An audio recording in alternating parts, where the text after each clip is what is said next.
नमस्ते बच्चों।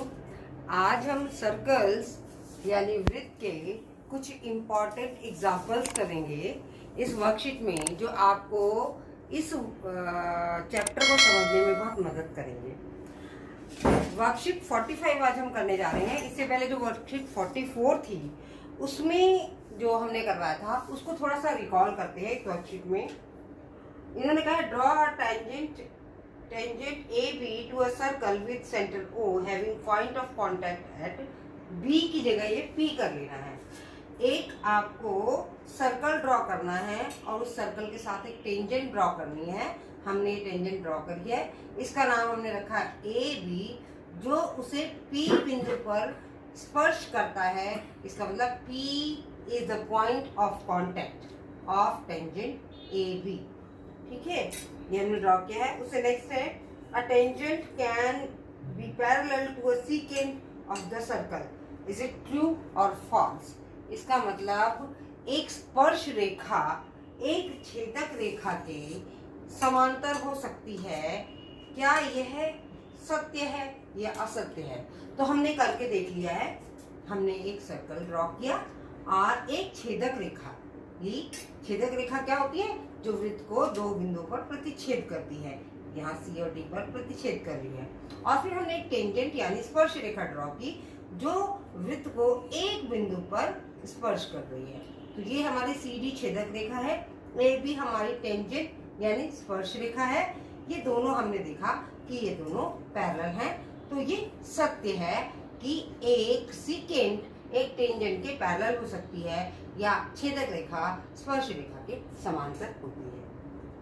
अगला इसमें थर्ड है फिल इन द ब्लैंक्स।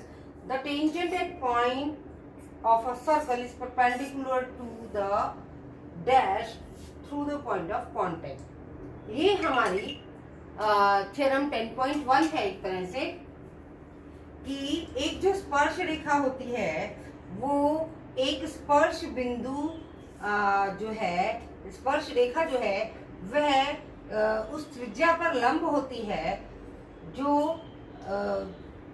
स्पर्श रेखा के स्पर्श बिंदु से मिलता है। तो ये जो है हमारी OP, ये त्रिज्या है या रेडियस है, और ये AB है। तो ये AB OP पर लंब है, तो यहाँ 90 डिग्री का एंगल बनेगा। तो हमने पहले सर्कल बनाया, एक टेंजेंट या जिसको कहें स्पर्श रेखा बनाई, और फिर हमने इसको O को P से मिला दिया। ये हमारा रेडियस है या त्रिज्या है। तो यहाँ फिल इन द ब्लैंक्स में आएगा रेडियस और त्रिज्या। नेक्स्ट है the dash of the tangents drawn from an external point of a circle are equal. अगर हम एक एक्सटर्नल पॉइंट से एक सर्कल पर हम टेंजेंट्स ड्रॉ करते हैं, जैसे यहाँ A पॉइंट और यहाँ B पॉइंट पे ये टेंजेंट्स हैं, तो क्या बराबर होती है? तो उनकी जो लेंथ है वो बराबर होती है the length of the tangents. इसको जो इंग्लिश मीडियम वाले बच्चे हैं वो लिखेंगे लेंथ ऑफ द टेंजेंट्स, और जो हिंदी मीडियम वाले बच्चे हैं वो लिखेंगे इसको लंबाई। त्रिज्या की लंबाई जो है, यदि एक एक्सटीरियर बाह्य बिंदु जो है उससे दो टेंजेंट्स ड्रॉ की जाए तो उनकी लंबाई बराबर होगी। तो बच्चों अब हम पहला एग्जांपल करेंगे। The first example is prove that in to concentric circle. This concentric circle का मतलब है ऐसे दो सर्कल जिनका सेंटर सेम हो। जैसे इस सर्कल का और इनर सर्कल ये वाला है और आउटर सर्कल ये है, बट इन दोनों का जो सेंटर है वो ये O है। Prove that in two concentric circles the chord of the larger circle, ये larger circle है C1, हमने उसको नाम दिया है, और जो smaller circle है उसका नाम हमने C2 दे दिया है। तो जो larger circle की chord है AB, chord क्या होती है? जो सर्कल को 2 पॉइंट्स पर टच करती है।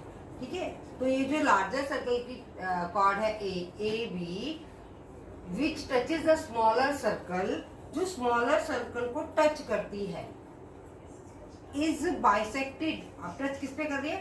P पॉइंट पे वो स्मॉलर सर्कल को टच कर दिया है। Is bisected at the point of contact. तो ये जो कॉर्ड है वो इस पॉइंट ऑफ कॉन्टैक्ट पे बाइसेक्ट होती है। इसका मतलब जो कॉर्ड है ए बी, ये जो पॉइंट पी है ये इसको दोनों इक्वल पार्ट्स में बांटता है, मतलब ये समद्विभाजित करता है। तो अब हम देखते हैं हमें क्या दिया हुआ है। हमें दिया हुआ है to concentric circles C1 and C2। हमने नाम दिया है, लार्जर सर्कल का नाम दिया है C1 और स्मॉलर सर्कल का नाम दिया है C2 विद सेंटर O। और ये जो दोनों सर्कल्स हैं C1 है और C2 है, तो इन दोनों का ही सेंटर है 2, जिसे हम कॉन्सेंट्रिक सर्कल या सकेंद्रीय वृत्त कहते हैं, सकेंद्रीय वृत्त हिंदी में। ठीक है, उसके बाद दो सर्कल दिए हुए हैं, chord A B of the circle C1। C1 मतलब लार्जर वाला जो सर्कल है उसकी ये कॉर्ड है ए बी, ये भी दी हुई है। And A B touches circle C2 at point P। और जो ए बी है, जो कॉर्ड है लार्जर सर्कल की, वो स्मॉलर सर्कल को पॉइंट P पर टच कर रही है। इतना हमें दिया हुआ है। और हमें प्रूफ क्या करना है? हमें ये प्रूफ करना है कि जो AP है ये BP के बराबर है। इसका मतलब ये जो है ये इसे बाइसेक्ट कर रही है। ये जो हमारा जो रेडियस आ रहा है ये हमें ये बाइसेक्ट कर रहा है। और कंस्ट्रक्शन हम करते हैं इसलिए ज्वाइन कर लेते हैं हम O और P को। तो ये जहाँ हमने ये डाला तो ये इस पर परपेंडिकुलर होगा। ये आप थ्योरम 10.1 भी कर चुके हैं कि जो अगर एक टेंजेंट है और वो एक पॉइंट पर है और वो जो रेडियस होता है वो इस टेंजेंट पर परपेंडिकुलर होता है, या ये टेंजेंट उस रेडियस पर परपेंडिकुलर होती है, one and the same thing. तो प्रूफ में हमने क्या है A B is a tangent to C1। जो ए बी है वो C1 is a tangent to C2 at P। जो C2 सर्कल है इस पर जो ए बी है एक टेंजेंट है, और जो पॉइंट ऑफ कांटेक्ट या स्पर्श बिंदु जो कहते हैं इसका P है। And OP touches the radius, its radius. और OP जो है वो इसके रेडियस को टच करता है एट पॉइंट ऑफ कांटेक्ट, इस पर टच कर रहा है जो, ठीक है। यहाँ पे दिया OP जो है इस पॉइंट ऑफ कांटेक्ट को टच कर रहा है। बाय थ्योरम 10.1 जो कहती है वो क्या कहती है कि 10.1 के according OP is perpendicular to AB। OP जो है AB पर परपेंडिकुलर है। So AB is the chord of circle C1 और AB जो है वो C1 की कॉर्ड है। And OP is perpendicular to AB और जो OP है वो AB पर परपेंडिकुलर है। तो यहाँ दो इंपॉर्टेंट बातें हैं कि AB जो है वो लार्जर सर्कल की कॉर्ड है और जो OP है वो AP पे परपेंडिकुलर है। तो therefore OP is the bisector of the chord, इसलिए OP AB का बाइसेक्टर होगा। क्यों? AB as perpendicular from the centre bisect the chord, क्योंकि जो सेंटर से अगर हम कोई लाइन ड्रॉ करते हैं और जो कॉर्ड पर परपेंडिकुलर होती है तो वो उस लाइन को बाइसेक्ट करती है। इसलिए जो OP है वो AB को बाइसेक्ट कर रहा है, मतलब दो बराबर भागों में समद्विभाजित कर रहा है। इसलिए हमारा है bisect the chord, so that is why AP is equal to BP। इसलिए हमारा जो AP है वो BP के इक्वल है। बच्चों अब हम करेंगे एग्जाम्पल 2 जिसमें दिया है to tangents TP and TQ are drawn to a circle with center O। दो टेंजेंट्स ड्रॉ की गई हैं एक एक्सटर्नल पॉइंट T से, TP और TQ से, और ये जो सर्कल है इसका सेंटर O है। From an external point T prove that PTQ ये वाला जो एंगल है वो एंगल OPQ जो ये वाला एंगल है इसका डबल है, ये हमें शो करना है। अब हमें दिया क्या है? A circle with centre O। एक सर्कल दिया है जिसका सेंटर है O। N external point T, बाहर का एक्सटर्नल पॉइंट दिया हुआ है, बाह्य बिंदु T। Two tangents TP and TQ, दो टेंजेंट्स दी है TP and TQ to the circle where P and Q are point of contact, जहां P और क्यू, ये दोनों पॉइंट ऑफ कांटेक्ट है या स्पर्श बिंदु है जहां पर ये टेंजेंट्स टच कर रही हैं या उनको छू रही हैं सर्कल को एक बिंदु पर। और हमें सिद्ध क्या करना है, एंगल PTQ, PTQ एंगल कौन सा है, ये वाला एंगल PTQ, ये एंगल आ गया। और ये डबल है कौन से एंगल का, एंगल OPQ, OPQ मतलब ये वाला एंगल जो है छोटा, ये वाला इसका डबल है, ये वाला एंगल जो है डबल है इस एंगल का। प्रूफ क्या करना है हमें, प्रूफ यही करना है। तो अब हम इसके लिए क्या लेते हैं कि angle PTQ is equal to theta, हम PTQ को थीटा मान लेते हैं, इस एंगल को हमने मान लिया थीटा।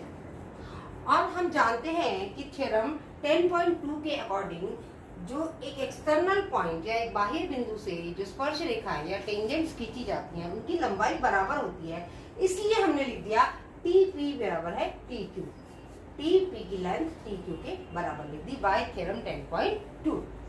फिर हमने क्या किया, ये देखा कि ये ट्रायंगल बन गया TPQ कर दो इस ट्रायंगल को।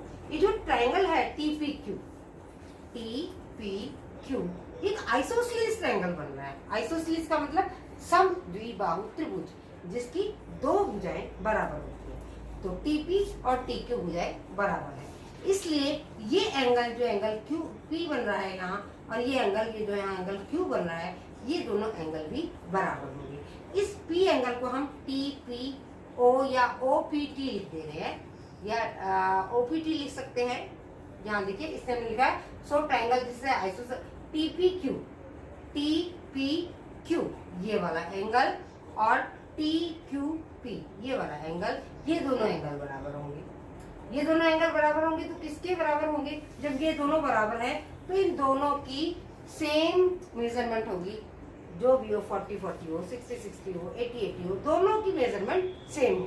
तो हम उस मेजरमेंट को कैसे निकालें, उसके लिए हमने क्या किया, हमें पता है एंगल सम प्रॉपर्टी के अकॉर्डिंग ये जो हमारा ट्रायंगल है TPQ, ये जो ट्रायंगल है हमारा TPQ, इसके तीनों एंगल्स का सम 180 डिग्री होता है। ठीक है, तो हमें क्या करना है, अगर उस 180 में से हम इसको निकाल देते हैं थीटा को, तो इन दोनों का सम बच जाएगा। ठीक है, इन दोनों का सम बच जाएगा।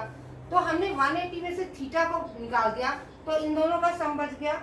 अब उसको भी अगर हम आधा कर देते हैं तो एक एंगल आ जाएगा, जितना ये आएगा उतना ही आएगा। इसलिए हमने 180 माइनस थीटा कर दिया, पहले 180 में से थीटा को माइनस कर दिया और उसे आधा कर दिया, तो इन दोनों का सम आ गया। मतलब TPQ is also equal to half of 180 minus theta and TPQ और TQP ये भी 180 माइनस थीटा है। अब 180 माइनस थीटा को हम क्या लिख सकते हैं, 2 से हम 180 को डिवाइड करेंगे तो आ जाएगा 90 और यहाँ डिवाइड करेंगे तो आ जाएगा theta by 2। So now we have 90 minus theta by 2। ये दोनों एंगल आ गए 90 minus theta by 2। This is also 90 minus theta by 2। अब थ्योरम 10.1 क्या कहती है कि अगर हम यहाँ से वृत्त के केंद्र से या सेंटर से हम कोई त्रिज्या डालते हैं, कोई रेडियस डालते हैं जो एक टेंजेंट को उसके पॉइंट ऑफ कांटेक्ट पे टच करती है, तो वो उस पे परपेंडिकुलर होती है। इसका मतलब ये जो हमारा एंगल है ये सारा, इसका मतलब OPT, angle OPT should be 90 degree. तो angle OPT should be equal to 90 degree. अब क्या हुआ, हमारा OPQ जो है, हमारा OPQ एंगल क्या हो जाएगा, ये वाला जो एंगल है, ये छोटा एंगल, ये वाला OPQ, ये वाला एंगल हो जाएगा हमारा OPT माइनस TPQ। इस बड़े एंगल में से अगर हम इस एंगल को इधर वाले को माइनस कर देते हैं TPQ को, तो OPQ एंगल हमारा आ जाएगा। ये लिखा हमने OPQ, angle OPQ is equal to OPT minus TPQ, ये लिखा है। अब OPT हमें पता है 90 डिग्री है, हम पहले लिख चुके हैं, माइनस TPQ हमारा कितना है, TPQ हमारा है 90 माइनस थीटा बाय 2, हमने इसे जगह लिख दिया। अब इसको हमने खोला तो 90 माइनस 90, फिर ये माइनस माइनस प्लस जाएगा प्लस थीटा बाय 2। अब theta by 2 means half of the theta. Half of the theta means theta क्या लिखा था हमने, तो थीटा लिखा था हमने एंगल पी टी क्यू। तो half of angle P T वो किसके बराबर आ रहा है? एंगल ओ पी क्यू के। ओ पी क्यू, तो ओ पी क्यू क्या हो गया? Half of angle P T Q, या पी टी क्यू को हम इधर रख लेते हैं, टू को उधर ले जाते हैं, तो twice of O P Q is equal to angle P T. तो ये हमारा प्रूफ हो गया। तो बच्चों अब हम करते हैं एग्जाम्पल 3। एग्जाम्पल 3 में क्या है? P Q is a cord of length 8 centimeter of a circle of radius 5 centimeter। एक सर्कल है जिसका रेडियस 5 सेंटीमीटर है और उसमें एक कॉर्ड है पी क्यू, और इस पी क्यू, ये जो पूरी पी क्यू है, this is equal to 8 centimetre. ये सारी जो पी क्यू दे रखी है लेंथ, ये 8 सेंटीमीटर है। The tangent eight P and Q intersect at point T. जो टेंजेंट्स है जो एट पी एंड क्यू, मतलब पी एंड क्यू जो कांटेक्ट है, टेंजेंट्स के कांटेक्ट पॉइंट्स या स्पर्श बिंदु हैं, वो दोनों जाके पॉइंट टी पर इंटरसेक्ट करती हैं या मिलती हैं। Find the length of the TP. हमें जो टीपी की है ये लेंथ पता करनी है। तो ये क्वेश्चन है आपका, circle with 5 centimetre radius and a chord of the circle, the length of the chord is 8 centimetre and two tangents TP and TQ are given which are drawn from a point outside the circle। एक जो वृत्त है उसके बाहर जो एक बिंदु दिया हुआ है T, इससे ये ड्रॉ की गई है। तो ज्वाइन OT, हमने क्या किया, बस इतना ही दिया था, तो हमने ना OT को ज्वाइन कर दिया, इन दोनों को ज्वाइन कर दिया, ये हमने कंस्ट्रक्शन किया। Let it intersect PQ at point R, और ये जो हमने OT ड्रॉ किया है वो R बिंदु पर पी क्यू जो इस सर्कल की कॉर्ड थी उसे इंटरसेक्ट कर रहे हैं। Then triangle T P Q is an isosceles triangle. तो जो ट्रायंगल टी पी क्यू है वो एक आइसोसेलेस ट्रायंगल होगा। क्यों होगा?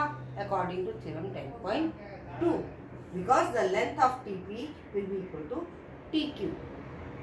क्योंकि अगर किसी बाह्य बिंदु से दो स्पर्श रेखाएं खींची जाती हैं तो उनकी लंबाई बराबर होती है, और जब इन दोनों की लंबाई बराबर है तो ये जो है टी पी क्यू एक आइसोसेलेस ट्रायंगल होगा, जैसे इससे पहले एग्जांपल में था।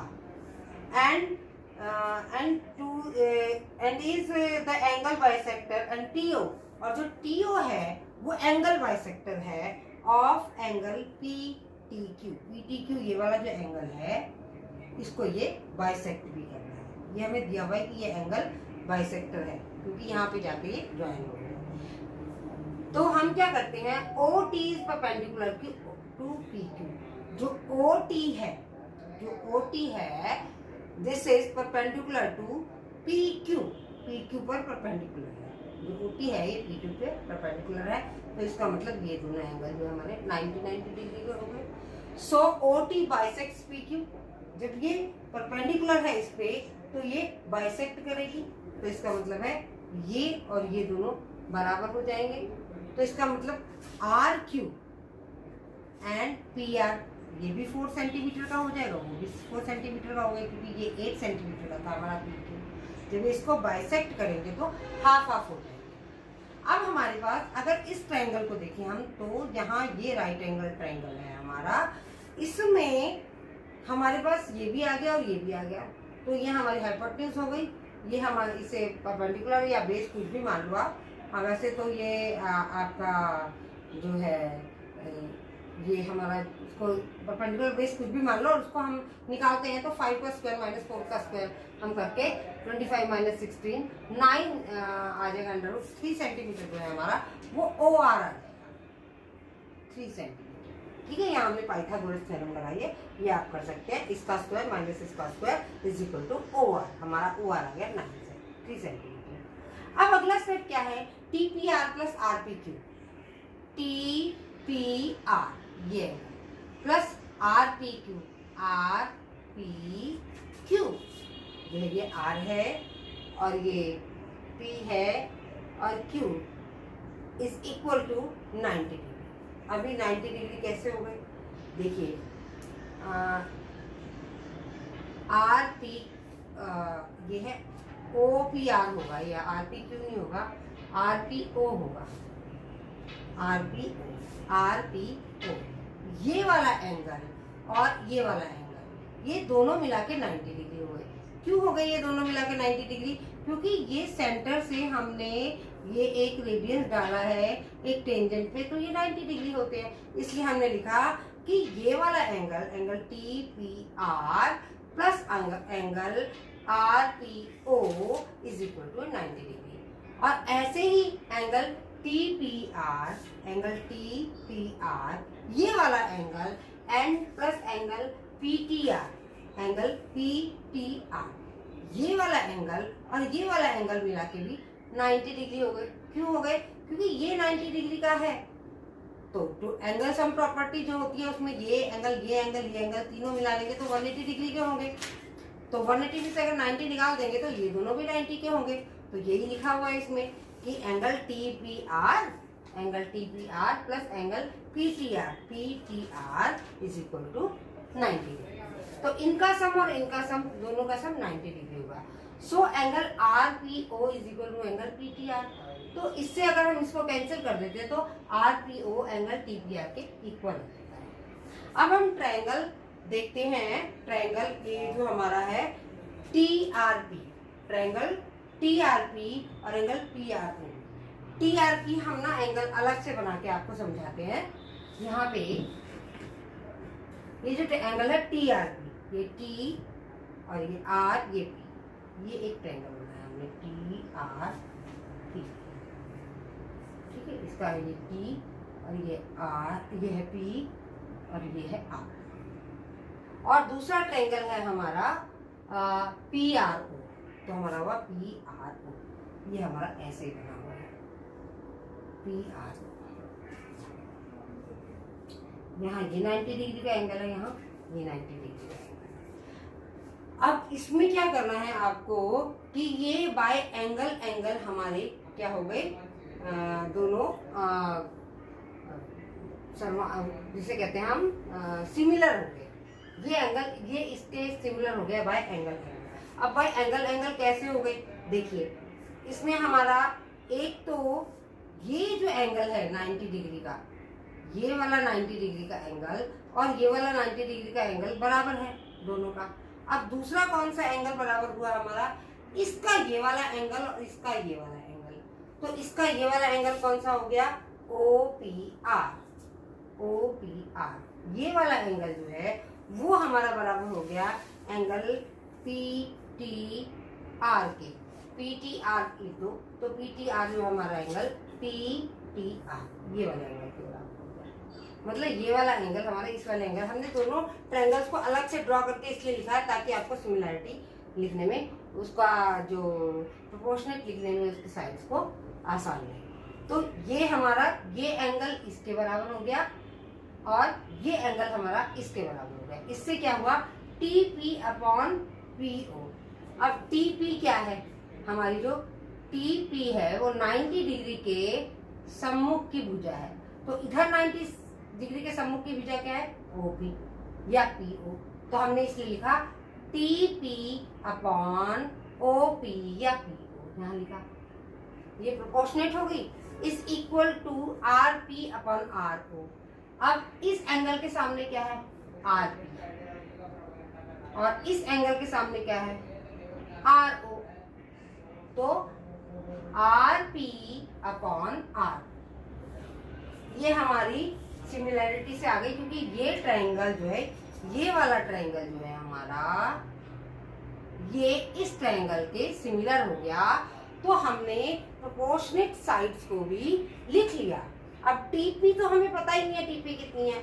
PO हमने देखा, तो जो ये PO हमारा आया है ये 5 है और ये 4 है और ये 3 है। तो PO हमने लिख लिया, PO 5, PO जो हमारा है वो 5 है, इज इक्वल टू RP। हमने RP देखा तो RP 4 था, फिर हमने RO देखा तो 3 था, तो हमने इसकी जगह RO की जगह 3, RP की जगह 4 इस तरह से लिख लिया। तो TP कितना आ गया, 5 इधर चला गया, 5 × 4 20/3। So 20/3 cm is are TP। TP हमसे पूछी गई थी। The length of this is 20/3 cm और इसकी भी 20/3 cm ही लेंथ होगी। तो बच्चों कुछ क्वेश्चंस हैं जो आपको खुद ट्राई करने हैं। पहला क्वेश्चन है उसमें list the theorems and the statements and criterion applied in the given examples 1 and 2 and 3। तो कुछ तो स्टेटमेंट्स हैं जो पिछली कक्षाओं में आपने की हैं वो वहाँ बतानी होंगी, और थ्योरम्स तो आपके 10.1 और 10.2 की अप्लाई हो रही है। तो जिस एग्जाम्पल में जो चीज़ अप्लाई हुई है वो आपको लिखनी है। Second thing is from a point Q the length of the tangent to a circle is 24 centimetre. एक Q पॉइंट से जो लेंथ ऑफ द टेंजेंट है वो 24 सेंटीमीटर है, and the distance of Q from the centre is 25 centimetre. और इस centre से जो डिस्टेंस है ये वाला ये 25 सेंटीमीटर है। The radius of the circle is, तो इस सर्कल का रेडियस क्या होगा ये हमें पता लगाना होगा। आपने थ्योरम 10.1 में आपको पता है कि जो टेंजेंट्स हैं वो रेडियस पर परपेंडिकुलर होती हैं। तो ये जो एंगल है हमारा 90 डिग्री का बनेगा। अगर ये Q है ये O है, मैं इसका नाम P रखूँ, अगर मान लो POQ is a right angle triangle. ये राइट एंगल ट्रायंगल हो गया, तो यहाँ पाइथागोरस थ्योरम यूज होगी। पाइथागोरस थ्योरम यूज होगी तो आप क्या करोगे, जो 90 डिग्री के सामने वाली साइड होती है वो आपके हाइपोटेन्यूज होती है ना। तो यहाँ क्या हो जाएगा 25, इसकी आप ये वाली साइड निकाल लेंगे। OP का square is equal to OQ का स्क्वायर माइनस PQ का स्क्वायर। तो हमारा OQ का स्क्वायर कितना है 25 का स्क्वायर, माइनस PQ का स्क्वायर कितना है 24 का स्क्वायर। तो अगर हमें OP निकालना है तो इसका हम अंडर रूट कर देंगे। अंडर रूट ऑफ 25 का स्क्वायर माइनस 24 का square. So square of 25 is 625 and 24 is 576। तो इन दोनों का जो माइनस करेंगे तो आ जाएगा हमारा under root 49। So OP is equal to under root 49। ये आ जाएगा हमारा, इसको हम 7 into 7 लिख सकते हैं। 7 सेंटीमीटर जो है हमारा OP आ जाएगा। ये जो हमारा ये 7 सेंटीमीटर आ जाएगा। This is your first option A। तो first option A is correct, that the radius of the circle is 7 centimetre. There is third question, prove that the tangents drawn at the end points of a diameter। एक diameter या एक व्यास दिया हुआ है और उसको and points पे, ये एंड पॉइंट्स है, ये डायमीटर है, ये सेंटर है, ये डायमीटर के जो एंड पॉइंट्स है इससे टेंजेंट्स ड्रॉ की हुई हैं आर पैरेलल। हमें ये शो करना है कि ये टेंजेंट्स जो है वो पैरेलल है। इसके लिए हम क्या करेंगे, देखिए ये हमें ये शो करना है that AB is parallel to CD। हमें ये दोनों को पैरेलल शो करना है। यहाँ से ये जो हमारा है सेंटर से टेंजेंट तक जो हमें ये लाइन ड्रॉ करते हैं according to theorem 10.1। So OA is perpendicular to OB।